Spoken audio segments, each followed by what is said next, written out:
ഒന്നര പതിറ്റാണ്ടായി നിർമ്മാണം നിലച്ചു കിടക്കുന്ന കാസർഗോഡ് പള്ളിക്കര ചേറ്റുകുണ്ട് റിസോർട്ട് പദ്ധതി പുനരുജ്ജീവിപ്പിക്കണമെന്ന ആവശ്യം ശക്തമാകുന്നു. വർഷങ്ങൾക്ക് മുൻപേ നിർമ്മാണ പ്രവർത്തനങ്ങൾ നിലച്ചതോടെ ബേക്കൽ ടൂറിസം ഡെവലപ്മെന്റ് കോർപ്പറേഷന്റെ കീഴിലുള്ള പദ്ധതി പ്രദേശം കാട് പിടിച്ചു കിടക്കുകയാണ്. തദ്ദേശ സ്വയംഭരണ സ്ഥാപനങ്ങൾക്കും നികുതി ഇനത്തിൽ വൻ നഷ്ടമാണ് ഇതുണ്ടാക്കുന്നത്.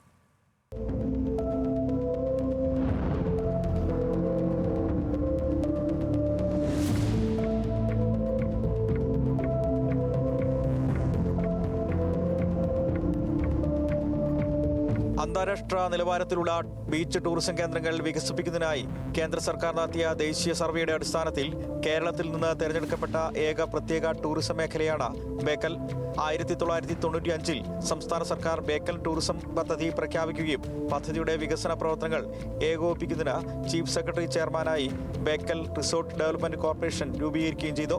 പള്ളിക്കര ഉൾപ്പെടെ കാസർഗോഡ് ജില്ലയിലെ 4 തീരദേശ പഞ്ചായത്തുകളിലായി ഏകദേശം 235 ഏക്കർ ഭൂമി ഏറ്റെടുത്ത BRDC പഞ്ചനക്ഷത്ര റിസോർട്ടുകൾ സ്ഥാപിക്കുന്നതിനുള്ള അടിസ്ഥാന സൗകര്യങ്ങൾ വികസിപ്പിച്ചു.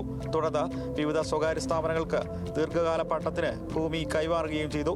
ഇതിന്റെ ഭാഗമായി പള്ളിക്കര പഞ്ചായത്തിലെ ചേറ്റുകുണ്ട് പ്രദേശത്ത് 55 ഏക്കർ ഭൂമി തിരുവനന്തപുരം ആസ്ഥാനമായ എയർ ട്രാവൽ എന്റർപ്രൈസസ് എന്ന കമ്പനിക്ക് റിസോർട്ട് നിർമ്മാണത്തിനായി കൈമാറിയിരുന്നു. എന്നാൽ നിർമ്മാണ പ്രവർത്തനങ്ങൾ ആരംഭിച്ചെങ്കിലും കഴിഞ്ഞ 1.5 പതിറ്റാണ്ടായി പദ്ധതി അനിശ്ചിതത്വത്തിലാണ്. തുടർന്ന് നിയമതടസ്സങ്ങൾ ഉണ്ടാവുകയും ചെയ്തു. പദ്ധതി പ്രവർത്തനങ്ങൾ സംബന്ധിച്ചുള്ള പരാതികളിൽ ഹൈക്കോടതിയിൽ നിലവിൽ വർഷങ്ങളായി കേസ് നിലനിൽക്കുകയാണ്. പള്ളിക്കര പഞ്ചായത്തിലെ ചേറ്റുകുണ്ടിലെ BRDCയുടെ ഈ റിസോർട്ട് ഏകദേശം ഒരു 20 വർഷമായി അവർക്ക് നടത്തിപ്പിന് നൽകിയിട്ട് 15 വർഷത്തോളമായി ഇതിൻ്റെ പണി പാതി വഴിയിലാണ്. അതിനുശേഷമാണ് നിരവധി കേസുകളും മറ്റ് കാര്യങ്ങളുമായി ഇത് മുന്നോട്ട് പോകുന്നത്. പുതുമ പഞ്ചായത്തിൽ പ്രവർത്തിക്കുന്ന BRDCയുടെ 3 റിസോർട്ടുകളിൽ നിന്ന് പ്രതിവർഷം ഏകദേശം 2 കോടി രൂപ നികുതി വരുമാനം ലഭിക്കുമ്പോൾ ചേറ്റുകുണ്ടിലെ റിസോർട്ട് നിർമ്മാണ പ്രവർത്തനം പൂർത്തീകരിച്ച് പ്രവർത്തനം ആരംഭിക്കാത്തതിനാൽ കെട്ടിട നികുതി ഉൾപ്പെടെ ലക്ഷക്കണക്കിന് രൂപയുടെ വരുമാനമാണ് പള്ളിക്കര പഞ്ചായത്തിന് നഷ്ടമാകുന്നത്. BRDCക്ക് വലിയ തോതിൽ പാട്ട വരുമാനവും ഈ ഇനത്തിൽ നഷ്ടപ്പെടുന്നുണ്ട്. ഇത് എനിക്ക് കിട്ടിയ അറിവ് അനുസരിച്ച് 165 റൂമുകളാണ് ഇവിടെ പദ്ധതിയിൽ ആവിഷ്കരിച്ചിട്ടുണ്ടായിരുന്നത്.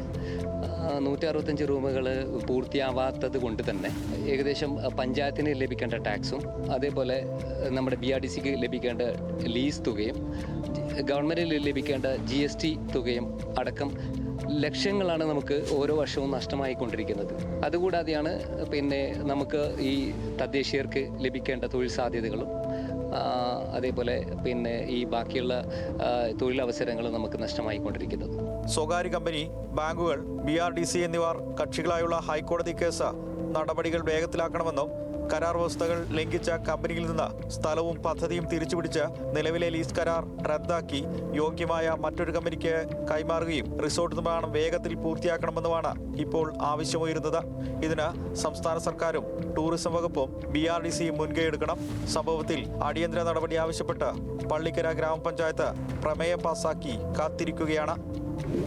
സംസ്ഥാനത്തെ പ്രധാന ടൂറിസം കേന്ദ്രങ്ങൾക്ക് സമീപം പുതിയ വികസന സംരംഭങ്ങൾ മുന്നോട്ട് വയ്ക്കുക എന്ന ലക്ഷ്യം വെച്ചാണ് 3 പതിറ്റാണ്ട് മുമ്പ് BRDC ഇത്തരത്തിലൊരു പദ്ധതി മുന്നോട്ട് വെച്ചത്. പക്ഷേ 1.5 പതിറ്റാണ്ട് പിന്നിട്ടിട്ടും അതിലൊരു പദ്ധതി ഇങ്ങനെ കാട് കയറി കിടക്കുകയാണ്. ബഹുമാനപ്പെട്ട ടൂറിസം വകുപ്പ് മന്ത്രി ഇത് കാണണം, ഇതിൽ ഇടപെടണം, ഈ പ്രശ്നം പരിഹരിക്കണം. കാസർഗോഡ് പള്ളിക്കരയിൽ നിന്നും ക്യാമറ പേഴ്സൺ സനൽ എളമ്പച്ചിക്കൊപ്പം രതീഷ് വാസുദേവൻ, ന്യൂസ് മലയാളം.